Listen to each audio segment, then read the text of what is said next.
All right, now we're gonna have a look at another super interesting use case with our Corlo Touch.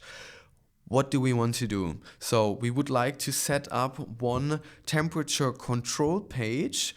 We would also like to activate the app control, and we would like to add an external NTC so we can measure the room temperature in the corresponding room. Let's get into it. First up, we're gonna set up the page itself. We're gonna go on page 1 and we're gonna change the page name to heating. Next up, I really like our rotary control icons, so I'm gonna choose the 32, the symbol number 32 with the rotary control. The rotary control is supposed to be controlling the set point, hence I named this one set point. Next up, I would like to have one side of the rotary control in red and one side in blue, so I can see when we are in the heating and when we are in the cooling section. That we can do with the symbol 71. We're also gonna set the minimum value to 19 degrees and the maximum value to 25 degrees. Our resolution we wanna have in 0.5 degrees steps, so we're gonna put a 5 here. Our start value is 20 degrees. We want to put the name indoor temperature, so we put this on the language 1. Next up the function, we need a display 16-bit floating point, and the text for our unit is degrees, since we want to display the degrees of the heating system. Next up, the last symbol that I would like to have, because we're talking about the indoor temperature here, I would like to use a house with a thermostat in the middle displaying indoor temperature, and this is our symbol 163. Okay, let's have a look at the automatic section. First up, we're gonna activate the send automatically.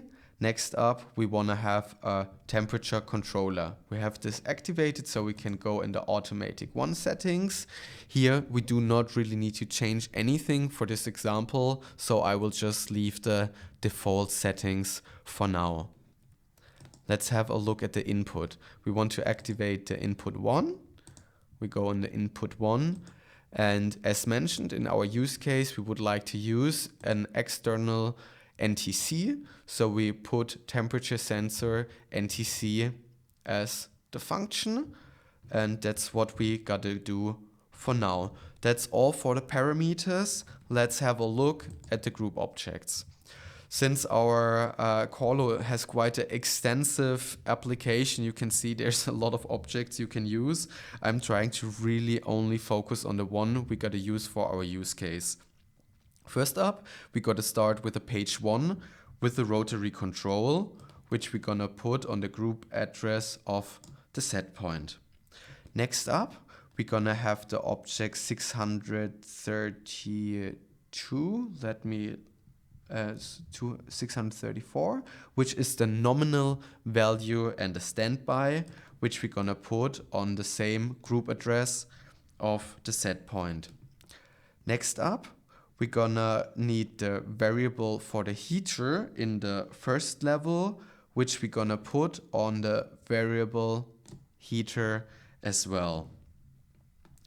Next up, we have the temperature sensor that we just activated in the input section in the parameters, and we want to have this value as the indoor temperature, hence we link it to our group address 001. We are almost done here, just a couple objects more. We need the automatic inside temperature and the measured value, which we gonna link, to our indoor temperature as well. And now the last object we gotta work with is the object of the surface itself, the symbols that we used, and we're gonna connect this to the first group address as well. Now we are done with the linking of the required group addresses, and we can move on to the last step. Just a quick reminder, we want to set one heating page for our Corlo Touch. We want to implement an NTC, and last but not least, we want to activate the Wi-Fi settings so we can control our thermostat with our application for the Corlo Touch as well. Therefore, we're going to activate the use of the Wi-Fi. We're going to put our network credentials. And next up, you need a phone that you can download the Corlo app. It needs to be in the same network, and as easy as that, you can control our temperature page that we just set up in the ETS via your phone as well.